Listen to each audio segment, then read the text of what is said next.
It's been feeling like the springtime here in the Pacific Northwest for many weeks now. The spring comes early here and the blossoms have been smelling beautiful. We have two really large Daphne plants that flank our porch and it smells divine right now. They are at their peak, so it just smells beautiful right outside our front door. We have also taken 2 trips to California recently, so there have been some gorgeous springtime smells there as well. So these favorite springtime perfumes have very much been influenced by these blossoms that I have been smelling as of late.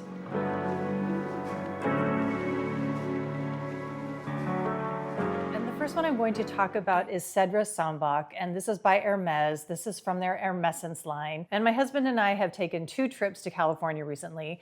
The first one was to LA, and that was to visit our son who is in college down there and he plays tennis. So we went down there to watch him play for his team. And while we were there, we saw the first hint of some jasmine blossoms starting to bloom. And of course, that was very lovely. One of my favorite flowers is jasmine. I love the scent of jasmine. So that was really beautiful to see in Southern California that the first hints of spring is the jasmine blossom.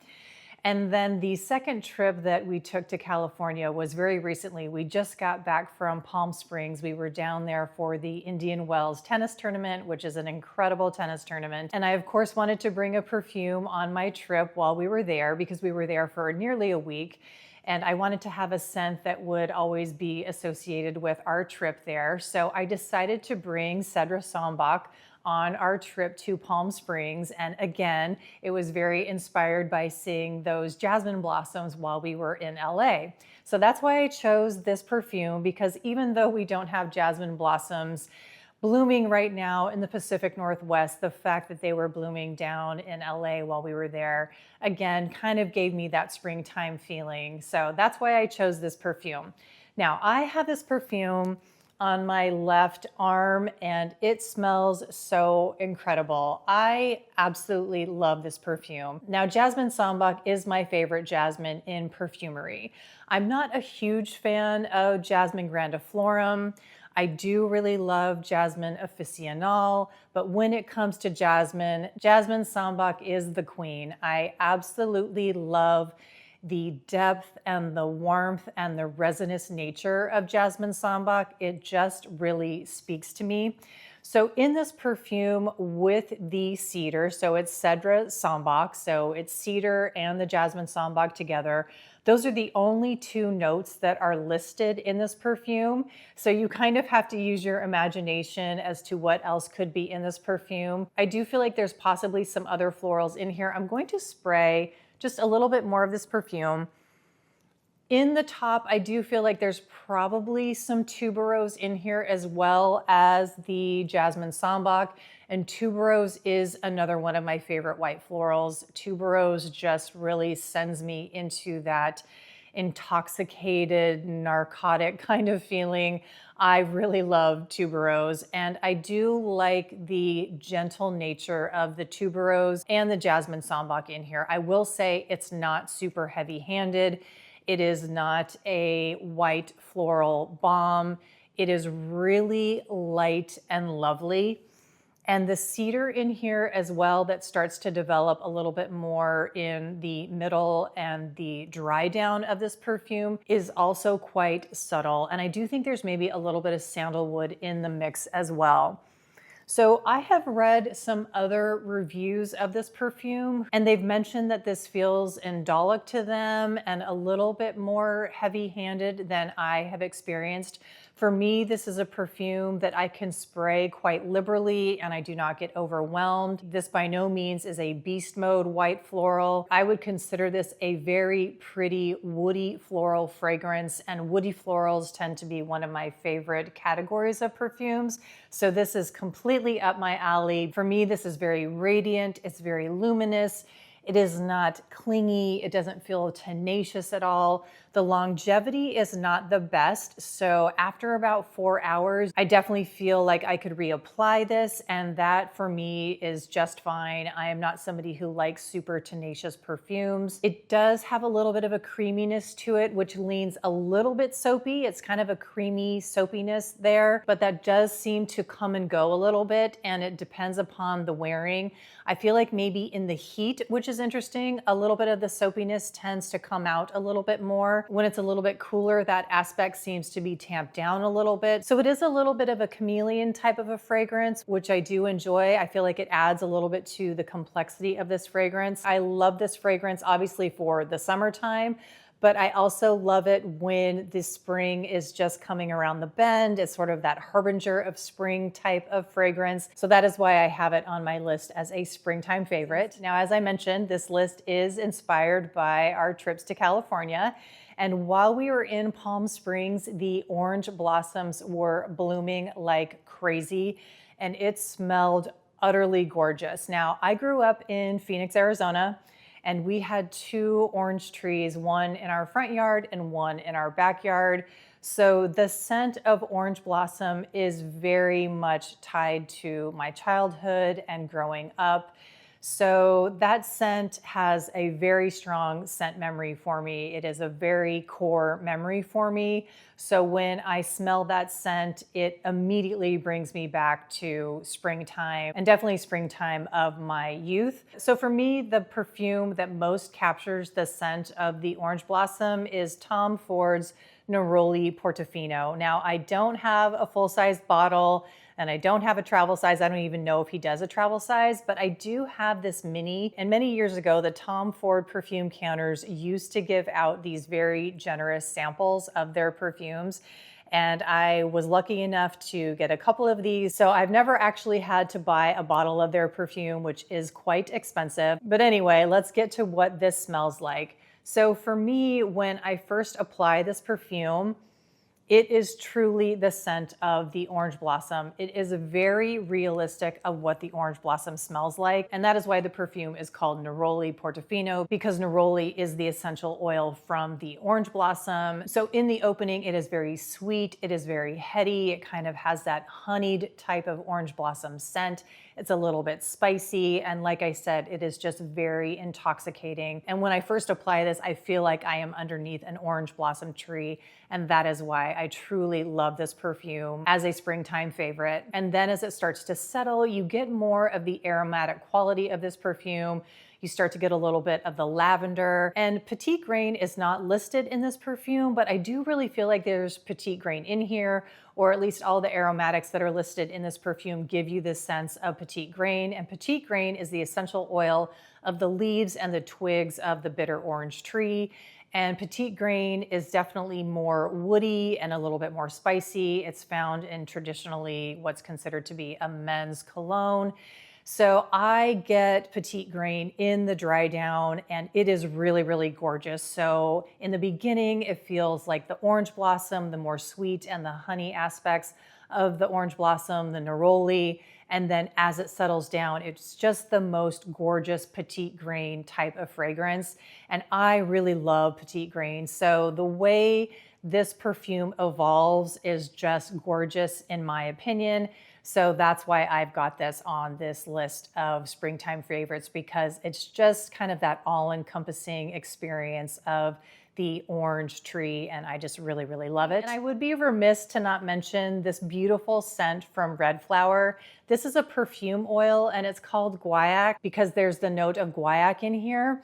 But for me, this perfume is just the most gorgeous orange rind perfume I have ever smelled. I don't know if there's another perfume out there like this, but I feel like instead of being called Guaiac, this perfume should just be called Sparkling Orange Rind or something of that nature, because when you apply this perfume onto your skin, it is like you have just been in the kitchen, zesting an orange, and the volatile oils that are just being created from zesting the orange and have managed to stick to your skin.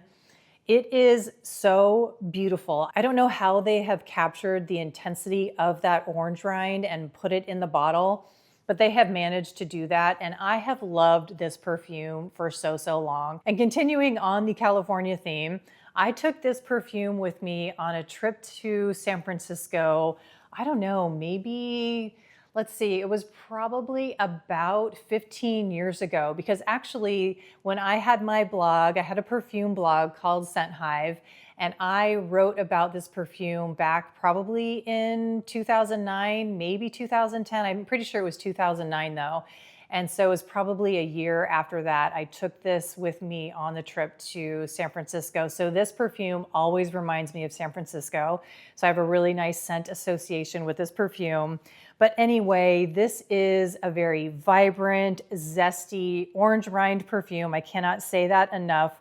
So it does not smell like neroli. It does not smell like the blossom. It's just all about the rind. And because I was talking about the Neroli Portofino from Tom Ford, and that was all about the blossom and the petite grain, I felt like I really wanted to include the red Flower Guaiac perfume as well, because I really feel like that truly encompasses the whole orange tree. And for me, that really is springtime, because like I said, just with that being a part of my childhood and growing up with the orange tree in my yard growing up, it just really feels like springtime for me. Now, I did say that the Pacific Northwest influenced this list as well, so I'm going to end with Diptyque L'eau Papier. Now, the main floral note in here is mimosa, and you might be thinking, what does mimosa have to do with the Pacific Northwest? And I don't really think it has anything to do with the Pacific Northwest, but I did mention Daphne, and Daphne being in bloom in our front yard right now. And I was trying to think of a Daphne perfume that I have in my collection, and I actually don't have a Daphne perfume in my collection.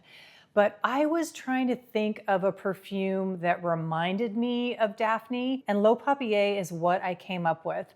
And it might be kind of surprising, but L'eau Papier gives me this feeling of a very deep, musky floral. And I've spoken about L'eau Papier on my other channel, which focuses on beauty and makeup, but every once in a while I do perfume reviews over there. And I also have the solid perfume of L'eau Papier. This is the EDT, but I also have the solid perfume. And what's interesting about the solid perfume is the solid perfume of L'eau Papier really focuses, in my opinion, it really focuses on the inky notes of the paper experience. Obviously, L'eau Papier, being inspired by paper. And I also will mention that in the solid perfume, I really don't get the listed notes of rice and sesame. Whereas in the EDT, you definitely get those top notes of the rice and the sesame. So I actually have L'eau Papier on my right arm and wrist today. And I will say that I smell quite amazing. The experience of the Cedre Sambac over here, kind of melding with the L'eau Papier over here, is quite the olfactory experience right now. So I'm really loving how I smell today. But anyway, getting back to L'eau Papier, so the EDT, you definitely get that rice and the sesame at the top. And then the dry down is pretty similar to the solid, where you get a very deep, musky floral experience from the mimosa. And with mimosa, and I mentioned this in the previous video that I did over on my other channel, mimosa in the past has not really agreed with me because it's very buzzy and it can be kind of screechy for me. Like it just kind of has this higher register, which I don't particularly enjoy. And I've often found that to be surprising for me because on paper, when you read about mimosa, it's supposed to be honeyed and almondy and vanilla and a little bit powdery, which just seems like that would be something that I would absolutely love. But again, it gets kind of screechy and high-pitched for me, and I typically don't enjoy mimosa in perfumes. But L'eau Papier is the first perfume that I've really loved mimosa. And as I said in a previous review, that I feel like if there were to have been a mimosa perfume created just for me, this would have been it. So I am absolutely in love with L'eau Papier. And when I smell it and I get that deep floral muskiness, it reminds me of how I feel when I'm smelling the Daphne on our front porch. It gives me that same type of feeling, which is also really, really similar to the dry down of Cabotin. And I talked about Cabotin in my previous video. So if you have not seen that video, definitely go check that out. And it was really interesting because as I was experiencing Cabotin, which is a perfume from the 90s, I realized that it was quite similar to the dry down of L'eau Papier. So I really think that's why I love L'eau Papier so much, because it has that similar deep muskiness that is not a clean musk. It's almost a little bit animalic, and maybe that comes from the mimosa being kind of honeyed and warm. It's really, really beautiful, and I feel like it's very unique, and it's a musky floral that is not very common in today's perfumery, at least that I have found. If you feel like there are other florals out there that are along the same lines that leans into that animalic muskiness rather than that clean muskiness, I would love to get your opinion. And I am going to jump back a little bit into my experience of the top notes, because even though this is called L'eau Papier, in the top note experience, I mentioned the rice and the sesame. I don't really get so much the vision of paper, but I get more of a vision of laundry drying in the sun with a beautiful mimosa tree right by it, and the sun kind of coming through the mimosa tree and just the breeze wafting through the laundry like a linen sheet or something like that.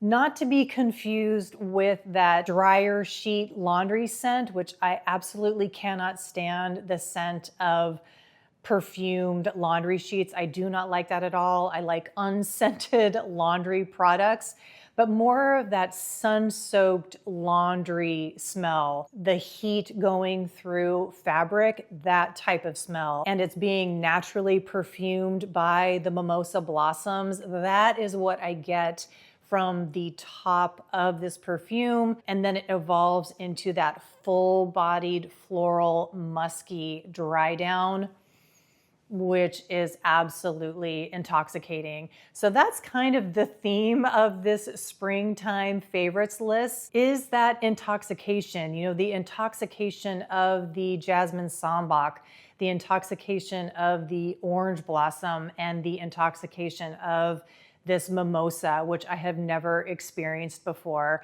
And I wouldn't say necessarily with the guaiac that the orange rind is intoxicating, but it is really zesty, really fun, and I really love that one a lot too.